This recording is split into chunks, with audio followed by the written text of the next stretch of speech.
All right. Hi, everybody. David Fogel back with you, CEO of the Symphonina Foundation. Back with another Symphonina Foundation podcast. Today, we're joined by a dynamic duo, pianist Rasa Vitkauskaite, Steinway Artist, pianist with the Boston Philharmonic Orchestra, and your second time on the show, Rasa, which officially makes you a friend of the show. So congratulations to you. Thank you And very also much. soloist, yes, well, thank you. And soloist clarinet virtuoso, Jonathan Cohler. Jonathan, how are you doing today? Great, great. Very Not happy to yet a be friend here. of the show, but I expect at some point in the future you will be. Hopefully not an enemy. We never, no, God help us. We hopefully have no enemies here. We're just trying to make the world a better place through music. That's what we do at the Symphonina Foundation. We spread the joy of symphonic music to young audiences around the world. And I say young as anybody younger than me, which carries a lot of people along with it. So there we go. You have a new album with Ilya Kaler, a violinist, Tchaikovsky Gold Medalist, called Contrasts, which you've submitted for Grammy consideration. I believe it's in the Best Chamber Small Ensemble category. So I want to give you an opportunity to talk about the album, how you got to make it together. Maybe this is not your first time working together, I'm guessing. And I want to tell you one other thing, too, which I was listening to the album for a second time this morning. And within the first 10 seconds, 15 seconds, I'm just smiling because not only is the music great, but, I'm a performer. I play piano, I play saxophone, I'm playing guitar. Piano's my best instrument. I will never, ever, I could practice 10 hours a day for 100 years. I'll never be as good as Rasa. I tried clarinet for 4 months.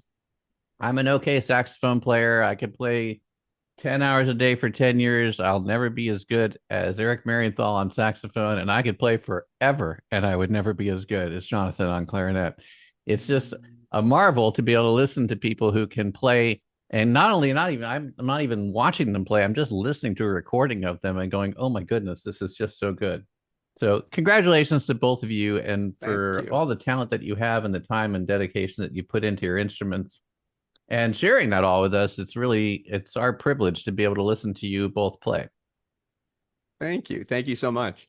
Yeah, Yeah, Ross, go ahead, Jonathan. we've been playing together now. Rasa and I have been playing as a duo now for something like Almost 20 16, years. yeah, almost 20 years. Yeah, Goodness, okay. over 16 years. That's and but it's funny because I actually recorded several of these pieces previously about 25 years ago, but we never put out the release because there were problems with the noises in the hall and different things and so Mm-hmm. forth. And at that time, I didn't know Rasa. And so, but it was also with Ilya. But then we threw that recording away, never put it out. And then we did it. And this time we, of course, added a piece to what was not on the last time I tried to record it, which is the Schoenfield, the first piece, that first track that you liked, Mm-hmm. that made you smile. Yeah. Um, so it's a whole new set of pieces, and Yeah, and over the last decade, we've had the opportunity to play these trios in concert format. And that's how eventually we came up with the five that we most definitely wanted to put on this disc. If you can imagine, there are probably over 200, if not 300 trios for this unusual instrument combination, clarinet, violin, and piano, which is a very odd trio. But we picked the five that we thought were the most important ones and spoke to us the most. Yeah. How did you pick them actually? Like, I guess we have to go back to Jonathan and the history of all this, but how did you find these ones? well, it's interesting. The genre of clarinet, violin, piano is unusual in the classical because clarinet and violin are both soprano instruments. Mhm. And normally you don't have two sopranos. You want one high and one low, or one medium or something, right? Yeah. And so the first significant composer to really make a major piece for the trio was Ives around 1900, 1901, 02.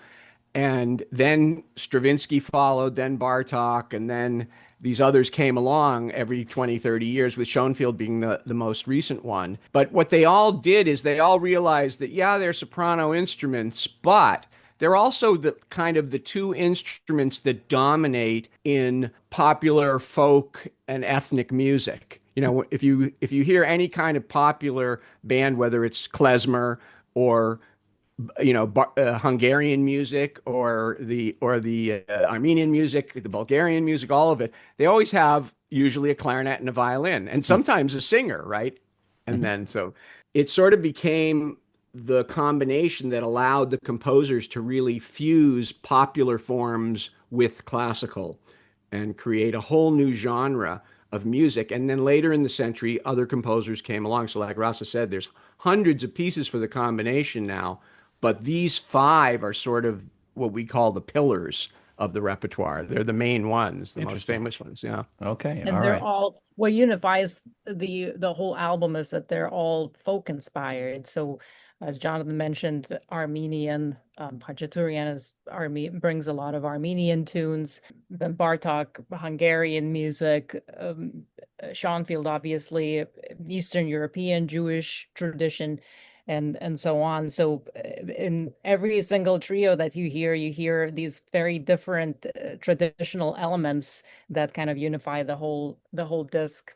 And it's interesting to hear how the composers present their native music, their folk music within the classical tradition. And Ives is kind of interesting in there too because he's the American. Is he the only? Yeah, he's the only American on the disc, right? And he was trying to. He was a very religious guy, and he was totally. What's the word? Totally outside the box. He was writing music at least 50 years before his time. In other words, people didn't write anything as advanced as that for another 50 years at least, maybe 60, 70.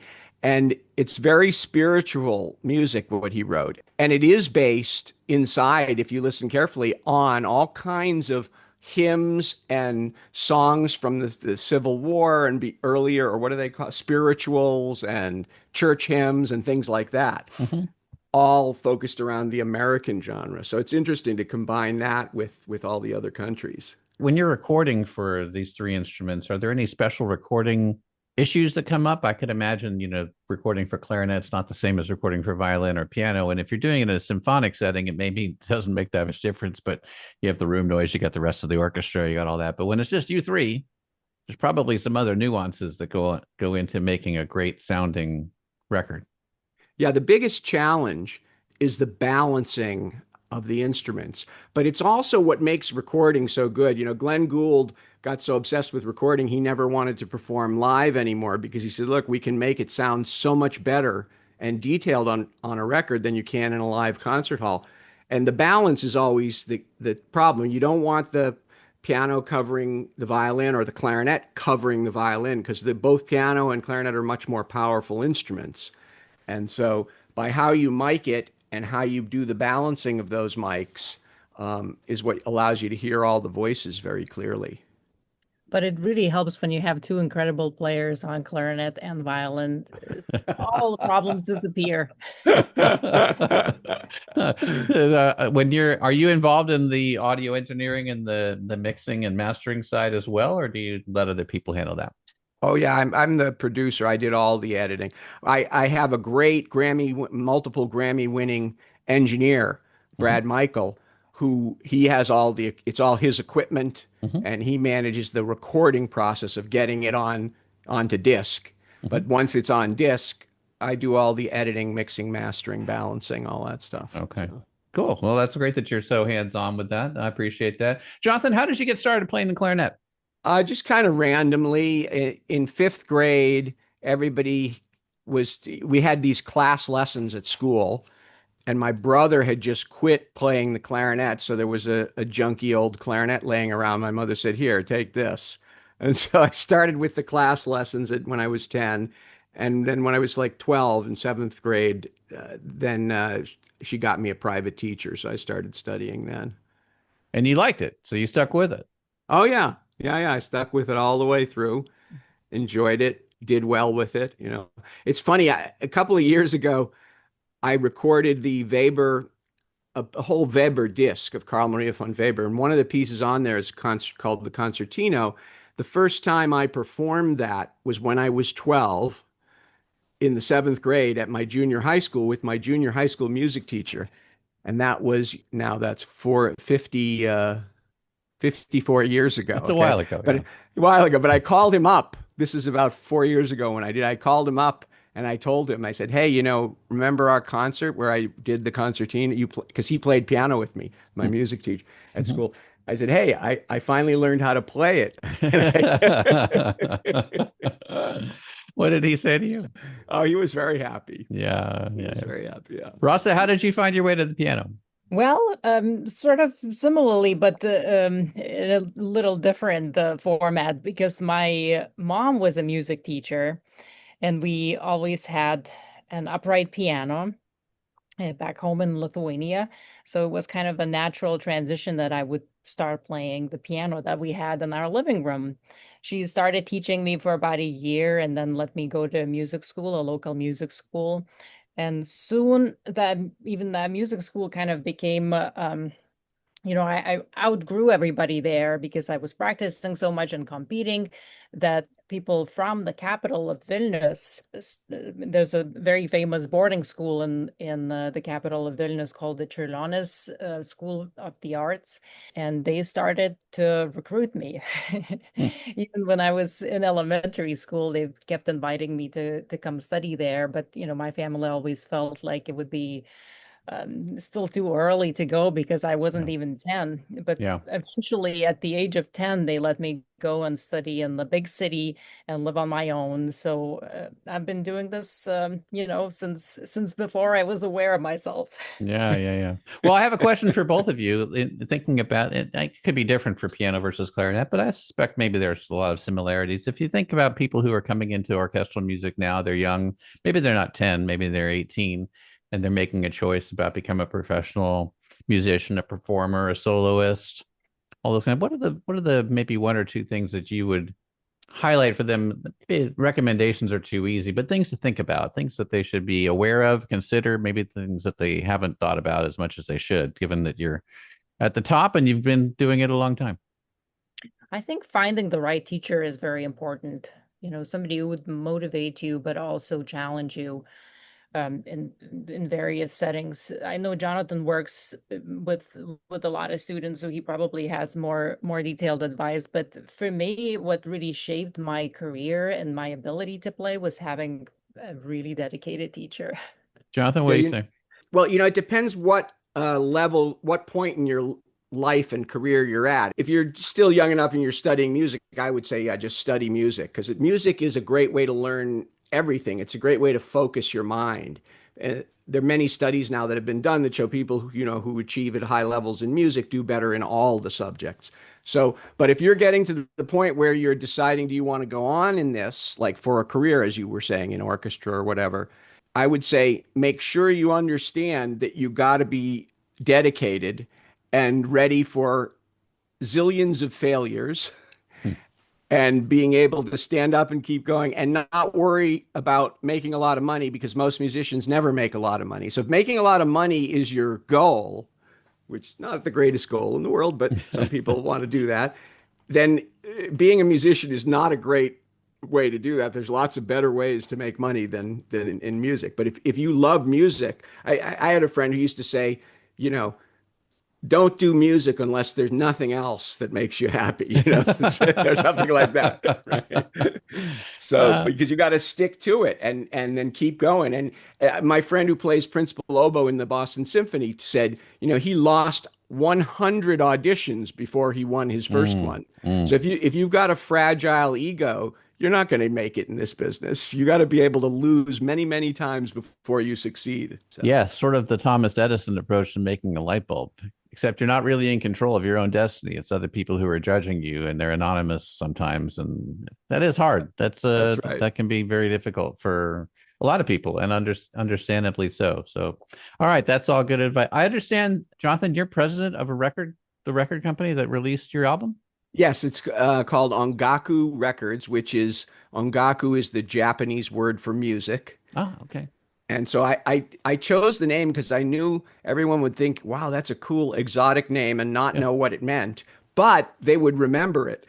And it worked. that's It right. worked spectacularly. I remember when we put out our first few discs, one of the reviewers said another great recording from Ongaku Records, because the name was so exotic, they assumed they knew the company already, even though we were brand new. That's the way to do it. We need you for branding and corporate. Then that's the way to make more money, Jonathan. For sure. Do you have any live performances? I think you did some Grammy listing already for your album, but do you have any more live performances coming up? Things off of the Contrast album that we could be aware of? We're actually performing now our next project. Oh, okay. It's always at the time when we release the album, we're already on to something new. Of course. But we did a lot of performing off Contrast before the album was recorded because we wanted to be very familiar with the music and also have really good ensembles. So we played at the DePaul University in Chicago. We also played locally here in Massachusetts and New Hampshire a lot. Jonathan actually gave the premiere of the Boston premiere of the Schoenfield klezmer trio in the 1990, kind of as a side note. Oh. But now we're on to our next recording project. Just Jonathan and I, we're going to be recording his transcription of Rachmaninoff's cello sonata, played on clarinet. So we had one concert on Monday, and we're playing another one this coming Sunday. And next week we're heading back to Rockport, where we recorded both of these albums, and we're going to do another recording project. We also performed last week or was it last week or 2 weeks ago in New York City, and we did selections from the album there at a concert that featured a whole bunch of Grammy nominees and some Grammy winners too. Yeah, I think that was the 4th of September, if I remember the dates correctly, but I was not able to go to New York for that. I was hoping maybe you would be coming to Los Angeles sometime soon and I could see it and listen to it in person and meet you, of course, both in person too. But when you pick something new to work on, how long does it take you to feel like you've mastered it to the point where you're ready to perform it and record it?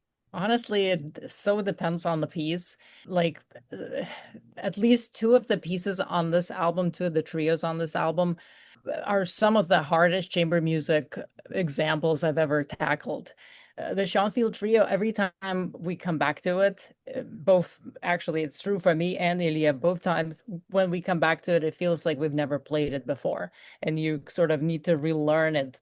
So to get that trio in a good shape, you need at least I don't know, at least 3 weeks of practicing, even though you've already played it before.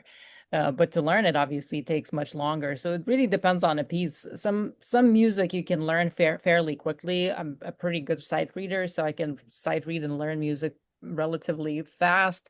But then there are, more modern 20th century compositions that would take a much longer time. Yeah. And the piano part in that piece is massively difficult. Rasa is one of the few pianists, I think, that can play it. The clarinet part is all, it's classical, but it's klezmer influence throughout.